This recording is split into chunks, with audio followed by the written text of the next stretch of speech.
Eh, Buenas noches con todos los presentes, señores padres de familia, compañeros, los que se unieron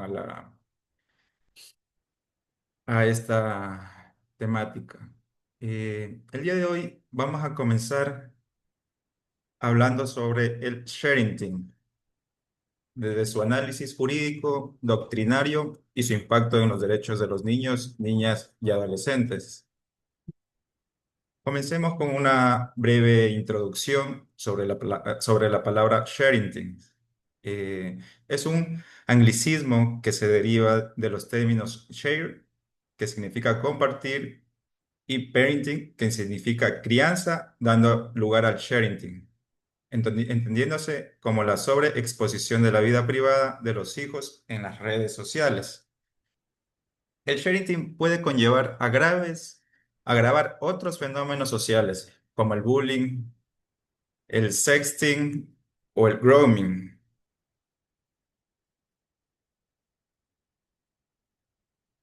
Y a la comisión de delitos como el acoso sexual, la violación o la intimidad, delitos de odio, etcétera. Este fenómeno social amenaza con la vulneración de los derechos de los niños, niñas y adolescentes, especialmente la intimidad, la imagen y el honor de los menores de edad. El Código de la Niñez y Adolescencia en nuestro artículo 11 nos habla sobre el interés superior del niño. Es un principio que está orientado hacia satisfacer el ejercicio efectivo del conjunto de derechos de los niños, niñas y adolescentes. Eh, Podríamos decir que a través de la evolución, de la globalización, de que se inició con el tema tecnológico, se ha producido este fenómeno. Eh, a través de los padres. Entonces, todo eso vamos a analizar desde definiendo el derecho a la intimidad de los menores. Tenemos el derecho a la intimidad. El derecho a la intimidad de los niños, niñas y adolescentes protege su esfera privada frente a injerencias arbitrarias, garantizándoles un espacio propio para desarrollar su vida personal y familiar. Controlar la difusión de sus datos y ser respetados en su dignidad y autonomía progresiva. Protege su vida privada, dignidad y desarrollo integral, garantizando autonomía, respeto y resguardo frente a injerencias indebidas o divulgaciones no consentidas. Ejemplos de la vulneración dentro del derecho a la intimidad de los menores tenemos, por ejemplo, publicar sus fotos sin consentimiento, divulgar datos personales, intervenir sus mensajes o exponer su vida familiar en medios o redes. Este tipo de publicaciones, bien es cierto que como padres de familia se lo quiere hacer de una manera sin perjudicar, compartir esta felicidad con los terceros. Entonces, se lo hace de una manera indirecta, eh, publicando fotos, videos, siempre dentro de un círculo social o familiar. Tenemos como medidas de protección frente a estos derechos a la intimidad de los menores. Tenemos lo que es educar en privacidad, restringir difusión de datos, obtener consentimiento informado y promover supervisión responsable en entornos digitales y escolares. Tenemos el siguiente derecho que es importante al momento de proteger a los menores. Tenemos lo que es el derecho a la imagen. ¿Qué nos dice el derecho a la imagen? Este abarca su facultad de controlar la captación, reproducción y difusión de su representación visual, protegiendo su dignidad, desarrollo y privacidad frente a usos sin su consentimiento o que les exponga indebidamente. Exponer su imagen sin control vulnera su privacidad, autoestima y seguridad, afectando su identidad, reputación y desarrollo emocional equilibrado. ¿Qué tenemos como en riesgos dentro de exponer o vulnerar este derecho a la imagen de los menores de edad? Tenemos una facilidad al acoso, un robo de identidad, explotación, manipulación digital, pérdida de control sobre su privacidad e integridad personal. Asimismo, tenemos varios riesgos, como bien indica aquí, un robo de identidad. Solo con el hecho de tener una imagen, estas imágenes pueden ser usadas por terceros, hacerse pasar por esta persona, ya sea buscando un beneficio o a la vez para un hecho doloso con algún tipo que inculca dentro de un tipo de delito. Entonces, el derecho a la imagen de los menores para mí es uno de los más importantes porque se expone directamente al menor. ¿Qué estrategias de protección tomamos o consideramos dentro del derecho a la imagen de los menores? Obtener un consentimiento informado, limitar sus publicaciones, educar en privacidad, usar configuraciones seguras y denunciar usos indebidos de su imagen. Ejemplo, ahora en la actualidad tenemos varias redes sociales que es bien cierto que nos dan ciertas opciones al configurar que cierto conjunto de personas accedan a esta información. Entonces, dentro de estas estrategias de protección, podemos nosotros, de alguna manera, reducir el riesgo al robo del derecho de la imagen de los menores. Tenemos uno de los siguientes derechos que también es importante recalcar, que es el derecho al honor. ¿Qué nos define este derecho?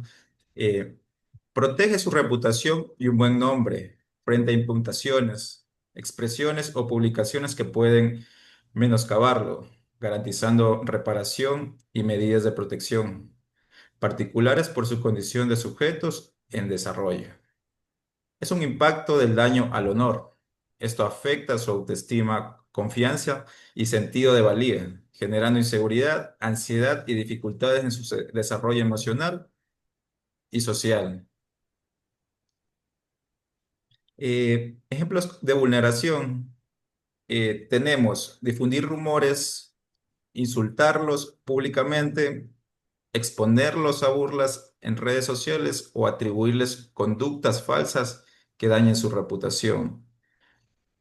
Eh, Ejemplo, en derecho al honor, dentro de otros ejemplos de vulneración, puede afectar al menor, ya sea psicológicamente, porque se está dañando, se está dando un impacto a la autoestima, a la confianza del menor.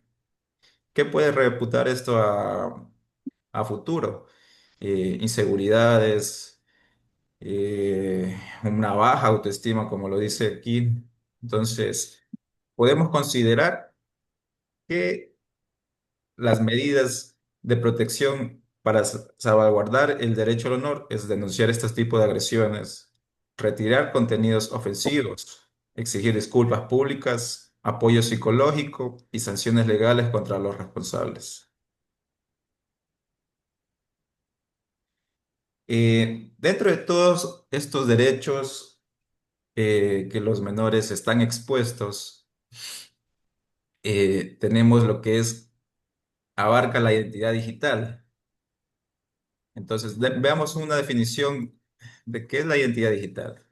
Es el conjunto de imágenes y perfiles que construyen su presencia en línea y que conforman cómo son percibidos en el entorno digital.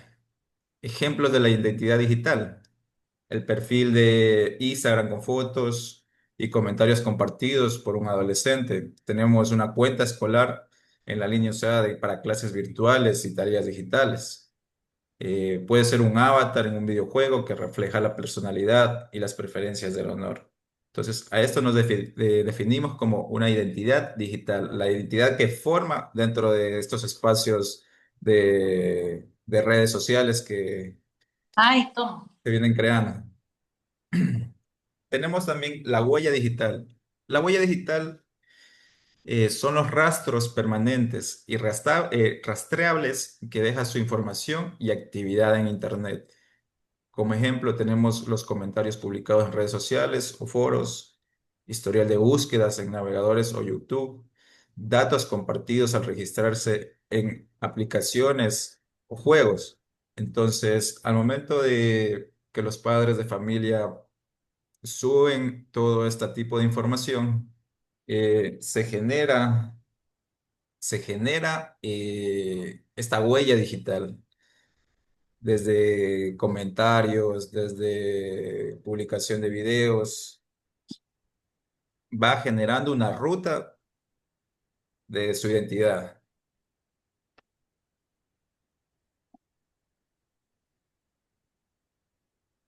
Tenemos lo que es el principio de corresponsabilidad. ¿Qué es el principio de corresponsabilidad? El Estado, la sociedad y la familia son corresponsables en la defensa y garantía de los derechos de los niños y adolescentes. Entonces, recordamos qué es el charity con todas estas definiciones que hemos el día de hoy definido. Es la práctica que consiste en documentar la vida personal de los hijos desde la temprana edad en Internet a través de las redes sociales, mediante comentarios, fotografías y videos u otro material. Entonces, tenemos los diferentes riesgos que exponemos a través de este fenómeno o esta práctica que se está en la actualidad estableciendo. Tenemos lo que es fomentar el bullying a través de imágenes o videos compartidos que pueden usar para burlas o acoso. Tenemos que facilita el sexting involuntario a través de fotos inocentes que pueden ser manipuladas o difundidas por connotaciones sexuales. Tenemos la propicia al grooming, que significa publicar información personal que facilita que adultos malintencionados conecten al menor.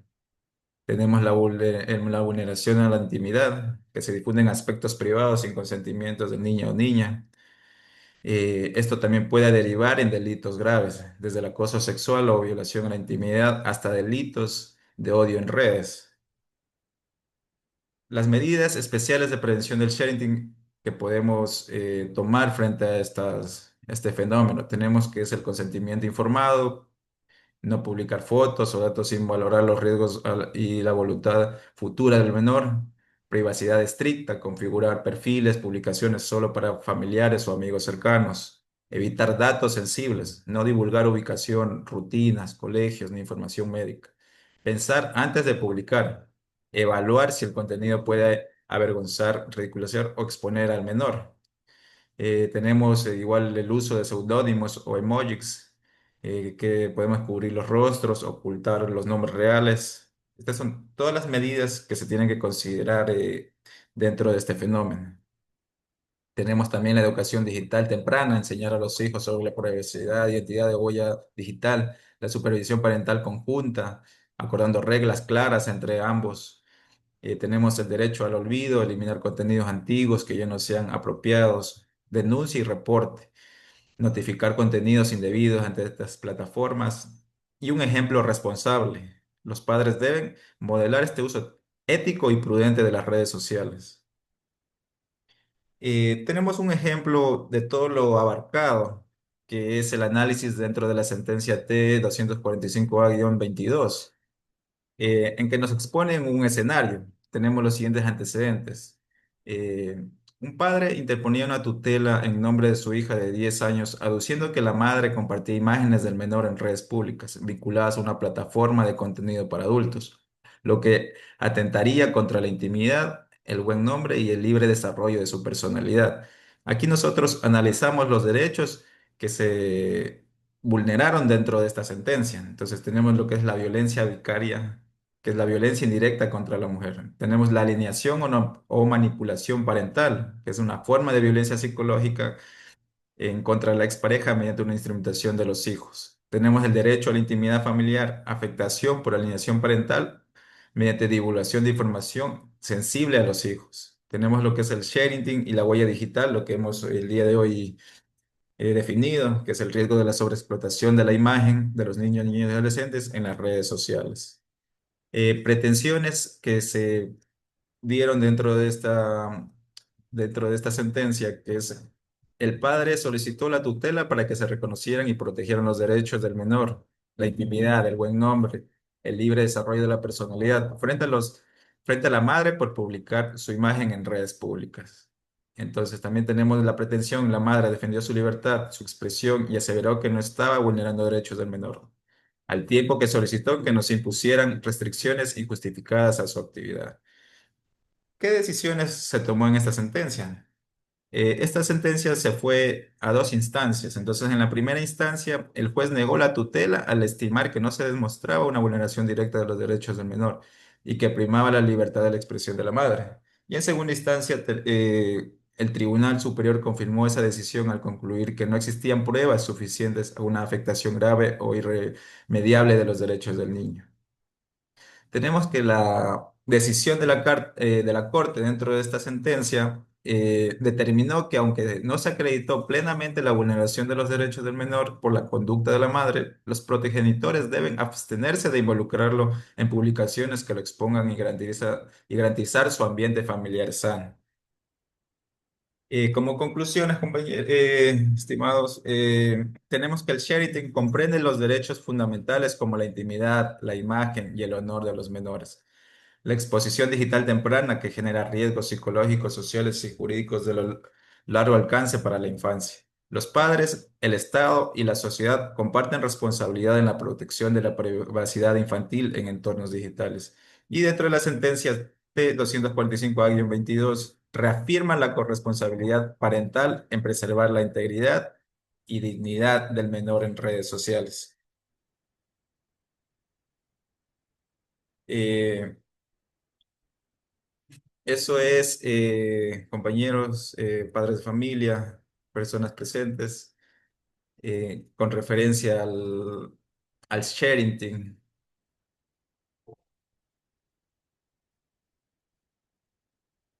Eh, si alguno de ustedes tengan un comentario o alguna definición o algo que se cree abarcar aquí, podemos escucharlo. Igual, compañeros, tenemos unos minutos antes que se acabe el tiempo. Si quieren hablar de un punto de opinión, si Estimado están, compañero, yo tengo una pregunta. dígame, compañero. Con referencia o con respecto a la sentencia o al caso de Colombia, Ujú. dice que ¿cómo le podría explicar? Eh, la, la, la, la ley determinó que no existían pruebas para darle la patria potestad al papá, ¿verdad? Así Pero por es. otra parte también la mamá estaba alegando que era su derecho a la libertad de expresión, que es un derecho universal, mientras que el papá estaba alegando que se le había vulnerado el derecho fundamental al niño. Podría haber sido a la imagen, al honor o la intimidad. Eh, porque mi pregunta es, ¿por qué vamos a decir, la justicia colombiana decidió simplemente dictaminar una sentencia un poco neutral? ¿Realmente no existían pruebas contundentes que se violentaron los derechos del niño? ¿O porque quizás su constitución no está clara y existe un espacio legal ahí? Claro, compañero. Yo desde mi punto de análisis considero que este ejemplo o este escenario que se formó a través por eso viene el análisis del sharing, que es un fenómeno que inició desde, no había una base como para tomar una decisión o una sentencia que es lo que el papá pretendía. Entonces, ellos analizaron y formaron este fenómeno para que este tipo de vulneraciones a los derechos en adelante sean considerados para futuros escenarios similares. Entonces, yo creo que con eso de aquí se hicieron nuevas reformas dentro del de la ley colombiana. Se tomó como base. Gracias, compañero. Esos compañeros, Yo padres de deseo hacerle familia, una- dígame, Buenas noches. dígame. Verá, indica Sharenting describe la tendencia de padres y madres a publicar información sobre sus hijos en redes sociales. Por esta razón, o sea, nace el Sharenting. Mi pregunta es, su sugerencia, ¿cuál sería para que no desaparezca? Porque es, como acabé de decir, la tendencia mundial y fuerte, llamémosle así, para que por lo menos sea menos impactante y poco a poco vaya cambiando. O sea, ¿qué recomienda usted para que esto suceda? Yo lo que yo considero y recomiendo es hacer un uso adecuado de estas plataformas.